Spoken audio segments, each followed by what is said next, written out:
My name is Rachel. I grew up in a small town in North Carolina. My life wasn't easy. My stepmother wanted me married quickly because she thought I needed stability.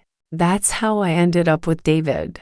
He was kind, quiet, and respectful. He didn't know much about me, and honestly, I didn't know much about him either. But he seemed like a good man. On our wedding night, I was nervous. Every girl imagines that night to be special or at least normal. But David surprised me. He sat on the edge of the bed and said, "Rachel, I won't touch you unless you want me to. I'll sleep in the other room. You can take your time."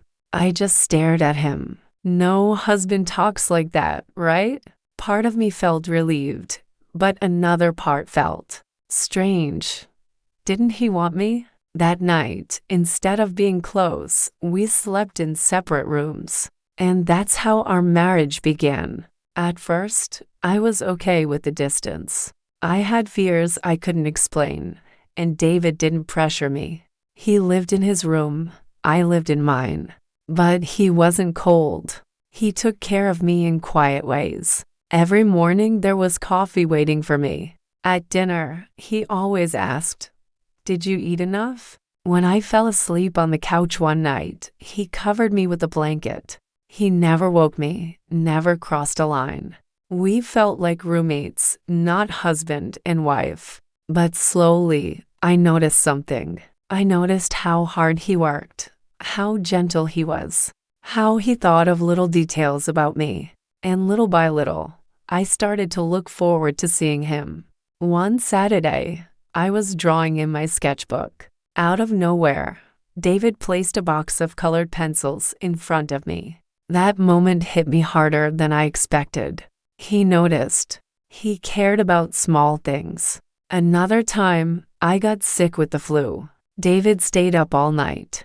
He brought me tea, medicine, and checked on me every few hours. I remember waking up at 3 a.m. and finding him asleep on the floor outside my door. That's when something in me began to change. I stopped seeing him as just the man I was forced to marry. I started seeing him as my safe place. But I had a secret, one I carried with shame. I couldn't have children.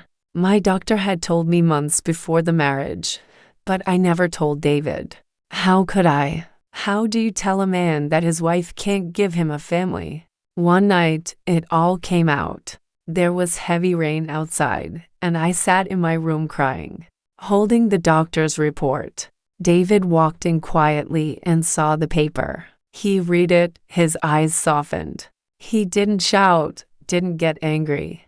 He just sat beside me and said, "Rachel, you've carried this alone. Why didn't you tell me?" I was scared, I whispered. "I thought you'd leave me." He took my hand, our first touch since our wedding. "I didn't marry you for children. I married you because I believe you're meant to be in my life. We'll face this together." I couldn't hold it anymore. I leaned against him and cried in his arms. For the first time, I felt his embrace, and it felt like home. The rain was falling hard outside that night. I remember the sound hitting the window like 1,000 tiny knocks. My room was dark, but I couldn't sleep. My mind was restless, my heart full of feelings I couldn't explain. For weeks, David and I had grown closer. He no longer felt like a stranger or a man who was forced into my life. He felt safe. He felt like someone I could trust with my heart. That night, I heard his footsteps in the hallway. Usually, he would pass by and go straight to his own room. But this time, he stopped at my door. A soft knock followed. "Rachel?" His voice was gentle, almost careful. "Yes," I answered, my heart beating faster. He pushed the door open a little, peeking in. "Are you awake?" I nodded. "I can't sleep." He stepped inside and sat down on the edge of my bed. For a moment, neither of us spoke. The rain filled the silence between us. Then he said, "Do you want me to sit here with you until you fall asleep?" I looked at him. This man, who had kept every promise, who never crossed a line, who had been patient for so long, was asking me something so small, yet it felt so big. Yes, I whispered. He smiled softly and leaned back in the chair beside my bed. But I stopped him. No, here, I said, pointing to the empty space next to me. He froze for a second, as if making sure I really meant it. Rachel, are you sure? He asked. I'm sure, I said, my voice shaking. Slowly, he lay down beside me, careful not to touch me too quickly. We were inches apart, yet I could feel the warmth of his body. My heart raced. For a while, we just lay there in silence, listening to the rain. I turned my head and saw him staring at the ceiling, as if he was holding back 1,000 emotions. David, I whispered. Yes. Why did you wait so long for me? He turned to me, his eyes shining even in the dim light. Because love without respect isn't love at all. I didn't want you to feel forced. I wanted you to want me the same way I want you. His words broke something inside me, something I had built as a wall. Tears filled my eyes. You're the first person who ever made me feel safe. He reached for my hand slowly, giving me time to pull away if I wanted. I didn't. I let his hand hold mine, and in that small moment, something inside me shifted. We talked for hours that night, about our childhoods, our fears, our dreams. He told me he once wanted to be a teacher, but life pulled him in another direction. I told him about the nights I cried myself to sleep as a child. Somewhere between the laughter, the confessions, and the rain, I realized I didn't want him to leave my side. When the clock struck midnight, I whispered, David, don't go back to your room tonight.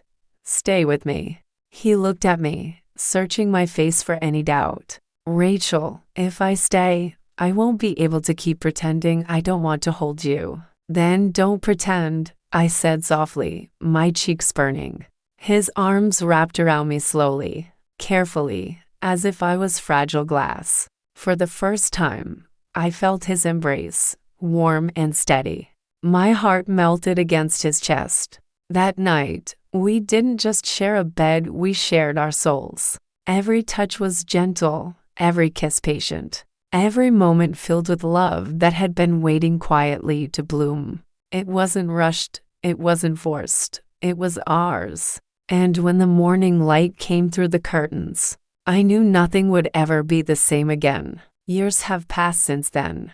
We still don't have children, but we've built a marriage full of trust, laughter, and care. We cook together, we travel, we fall asleep holding hands. Sometimes, I think back to our wedding night, when David promised he wouldn't touch me unless I asked. At that time, I didn't understand what that meant. Now I do. Love isn't about rushing. It isn't about pressure. It's about patience. David waited for me. He showed me that real love is built on respect, not demand. And that's why I love him more than I ever thought possible.